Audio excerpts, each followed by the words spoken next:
Partager des mangas que j'ai vraiment aimés et qui m'ont vraiment plu, ce fut ma première motivation pour me lancer sur YouTube. J'ai donc décidé de lancer ce nouveau format où je vais tout simplement vous dire pourquoi j'ai surkiffé une œuvre, pourquoi est-ce qu'elle m'a fait triper, pourquoi est-ce que j'ai envie de continuer à la lire et pourquoi j'ai envie de vous la recommander. A terme, bien sûr, j'aimerais essayer de parler d'œuvres moins connues du grand public, des œuvres qui m'ont personnellement touché et des œuvres que j'aimerais bien que vous connaissiez. Mais cet épisode est un petit peu une version test, une version expérimentale où je vais essayer de m'entraîner à la fois pour la voix off, pour l'écriture et pour le montage. J'ai donc décidé de prendre une œuvre assez connue du grand public. Bref, vous l'avez compris, c'est Charlie et aujourd'hui nous allons parler de My Hero Academia. Ah, My Hero Academia, peut-être le manga qui me fait le plus kiffer en ce moment juste après One Piece. Et j'ai bien dit manga parce que personnellement je n'ai pas du tout vu l'animé. Et là je sais ce que vous allez me dire, il faut que je me lance, mais oui je le sais, surtout que l'animation est bien faite, je sais que l'ambiance y est, je sais que le son y est. Mais malheureusement ayant déjà lu tous les mangas, eh bien je n'ai pas envie de recommencer l'histoire sous un autre format. Bref, je vais surtout vous parler du manga et non de l'animé, donc la musique et le son ne rentrent pas du tout dans mes critères puisqu'il n'y en a pas dans un manga. Bon alors perso je pense avoir découvert le manga un petit peu comme vous, c'est-à-dire que quand il est arrivé en France, tout le monde en parlait, donc pourquoi ne pas se lancer dedans? Donc je me suis lancé et honnêtement j'ai bien fait. Dès le premier tome, nous sommes entraînés dans une aventure haute en couleurs. Enfin, les pages sont en noir et blanc, mais vous m'avez compris. Bon, je pense que tout le monde connaît l'histoire de ce manga, mais on sait jamais. Imaginons que vous sortiez d'une hibernation qui a duré plus de 15 ans, eh bien je vais quand même essayer de vous dire un petit peu de quoi ça parle. Bon alors pour faire simple, vous êtes plongé dans un monde où 80% de la population a des super pouvoirs. Les super héros font partie de la vie quotidienne, mais les super vilains aussi, attention, c'est des méchants. En face d'eux, vous avez All Might, le numéro 1 des super héros. En fait, c'est un Superman bis quoi, parce que le mec il peut sauter hyper haut, il a une super force, bref il est trop cool. Mais il a beau être le numéro 1 des super héros, ce n'est pas lui notre héros. Le héros du manga c'est Izuku Midoriya, un petit garçon qui n'a malheureusement pas de pouvoir. Et oui, le pauvre il fait partie des 20% sans pouvoir. Mais son rêve est bien défini, il veut devenir un des plus grands super héros et être comme son idole All Might. Et sa vie va complètement être chamboulée lorsqu'il va enfin rencontrer le premier des super héros. Bref, ça c'était pour la petite histoire pour ceux qui ne connaissent pas du tout ce manga, mais à mon avis, comme je l'ai dit, vous connaissez tous, ou du moins de nom. Bon mais alors qu'est-ce qui m'a fait kiffer dans ce manga? Eh bien qu'il soit loufoque, intrigant ou spectaculaire, chacun de nos héros possède un pouvoir qui lui est propre. Et pour une fois on ne tombe pas dans le ta gueule c'est magique, non,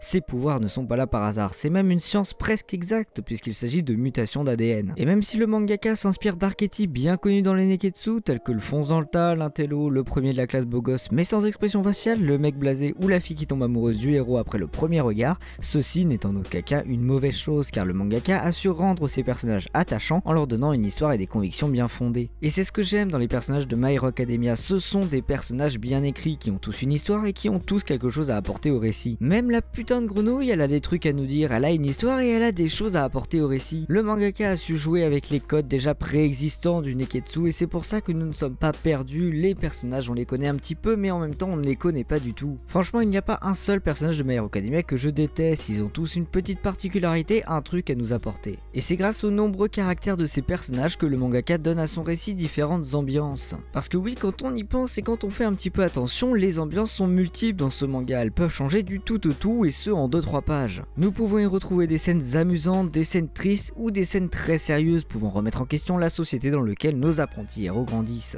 Et c'est grâce à ces multiples ambiances que l'on ne s'ennuie pas, la narration est très rythmée, nous passons de phases d'action où les émotions peuvent être très fortes à des phases de narration plus explicatives où l'on découvre un petit peu plus le monde dans lequel évoluent nos personnages. Personnellement je ne me rappelle pas de moment où j'ai pu m'ennuyer devant les pages de ce manga, ça peut m'arriver avec certains autres mangas mais celui-là ça n'a jamais été le cas. Et je ne me suis pas ennuyé car comme je l'ai dit, la narration est bonne, le rythme est présent et on a envie de connaître la suite, chaque scène nous pousse à connaître la suivante. Et je pense que dans l'animé ça doit être la même chose. Alors perso, vu que je n'ai pas vu l'animé, je ne vais pas le confirmer, mais à mon avis la narration est aussi très bonne et le rythme très présent. Et il est fort probable que les ambiances soient elles aussi décuplées, tout simplement parce qu'il y a de la musique, et la musique on le sait ça peut rajouter un petit truc. Mais vu que j'ai pas vu l'animé, on va arrêter tout de suite d'en parler et on va parler maintenant des dessins. Pourquoi j'aime les dessins de My Hero Academia? Bon après je vous arrête tout de suite, je ne vais pas dire que ces dessins sont excellents, mais ils restent de très bonne facture. Ce que j'apprécie particulièrement dans ces dessins, c'est l'envie de Kohei Horikoshi de se rapprocher de l'univers des comics et il ne s'en cache pas.